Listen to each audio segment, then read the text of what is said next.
Mate, another big fight. How much research have you been able to do on David Poppo, and what are your findings?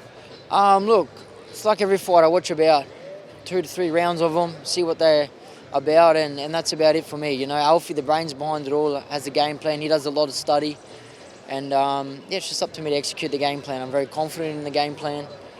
Don't ask me to share it. You'll see it on Thursday, but I'm confident I can get it done. Without sharing the game plan, what style of fight are you expecting? Look, Poppo likes to box and move a little bit, you know, but he has fought some tough opponents, but I just believe they are fringe level. I've been at the pinnacle, I've been at the elite level, and I am at the elite level, so we're just going to have to wait and see, you know. We've got some traps that we're going to set, and I feel he's going to fall for them. He likes to box, but I'm very confident in what we've got. Can this big crowd in Brisbane expect a stoppage? Look, we don't get paid overtime, I'll stand by that, you know, but we're going to go in there, box smart, and if the opportunity arises and the finish is there, I'll take it with both hands like I always do. See, the Carrot is a world title after this. There's been a bit of movement in the division of late. Did you have an eye on Lewis Crocker, Paddy Donovan? I did wake up early Sunday morning to watch that fight, and before the fight I was confident I could beat both guys. Respect to them both, respect to Crocker for winning, and got to respect him for the game plan switch up. The first fight was very one-way traffic for Paddy Donovan. For Crocker to change the way he did and drop him, I think it just shook his confidence, and he couldn't really adapt to it. So kudos to him, but keep that belt warm, I'm coming. You feeling pretty confident if you do get that fight? 100%, I'm always confident. Stylistically, how do you think you match up with Crocker?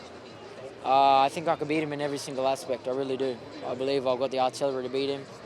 We'll never look over no one, we never do.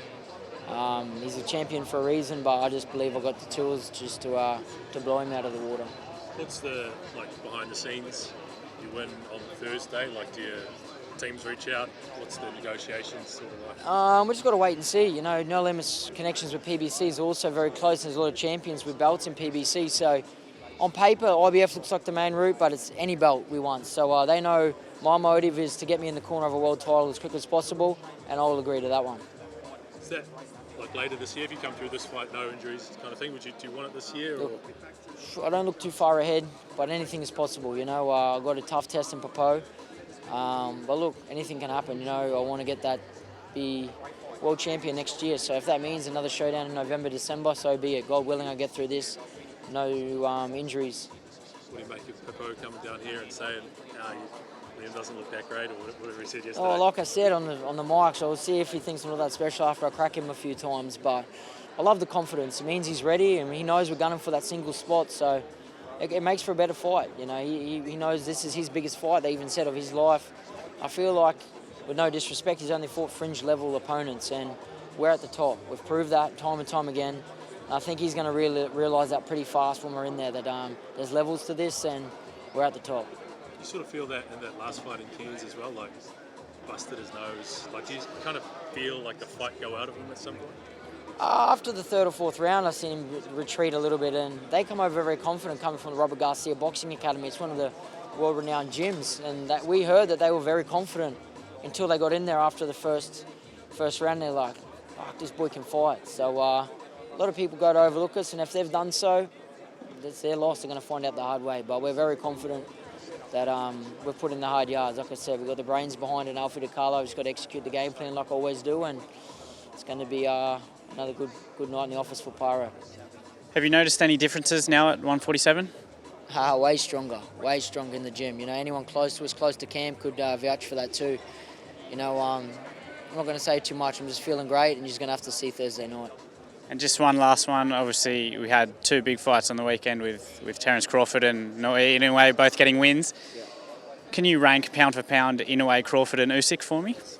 Crawford's number one. He's the best of our generation, hands down. There was a few questions around that, and he handled that with flying colours. Crawford, number one by a long way.